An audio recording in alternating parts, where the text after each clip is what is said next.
मराठीसोबतच हिंदी इंडस्ट्रीमध्ये अभिनेत्यांची अशी अनेक उदाहरणं आहेत ज्यांनी फार कमी वयात प्रेक्षकांचा निरोप घेतला. काहींना अपघाताने संपवलं तर काहींना आजारपणाने.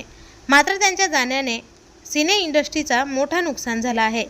अशातच मराठी अभिनेते अजिंक्य देव यांच्याबद्दल वाईट बातमी समोर आली आहे.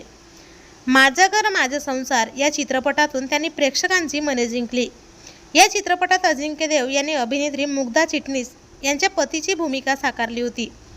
या चित्रपटातील दृष्ट लागण्या जोगे सारे आणि हसणार कधी ही गाणी आजही तितक्याच आवडीने पाहिली आणि ऐकली जातात. मात्र अभिनेते अजिंक्य देव हे सध्या कोणत्या बिमारीला तोंड देत आहेत हे आपण जाणून घेऊयात.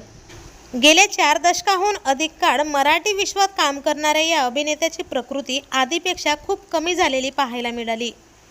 त्यांच्या चेहऱ्यावरील तेजपणा आता दिसत नाही. तसंच त्यांना खूप लवकर थकवा देखील येतो. त्यामुळे अजिंक्य देव यांची ही अवस्था बघून त्यांच्या करोडो चाहत्यांनी त्यांना काळजी घेण्याचा सल्ला दिला आहे. आईबाबांच्या मृत्यूनंतर ते फारसे सिनेविश्वातही सक्रिय दिसत नाहीत. त्यांना सिनेविश्वात काम मिळत नाही असेही त्यांनी एका मुलाखतीदरम्यान सांगितले आहे. तर तुम्ही अभिनेते अजिंक्य देव यांना मिस करताय का? कमेंटमध्ये नक्की सांगा आणि असेच नवनवीन अपडेट्ससाठी चॅनलला नक्की सबस्क्राईब करा.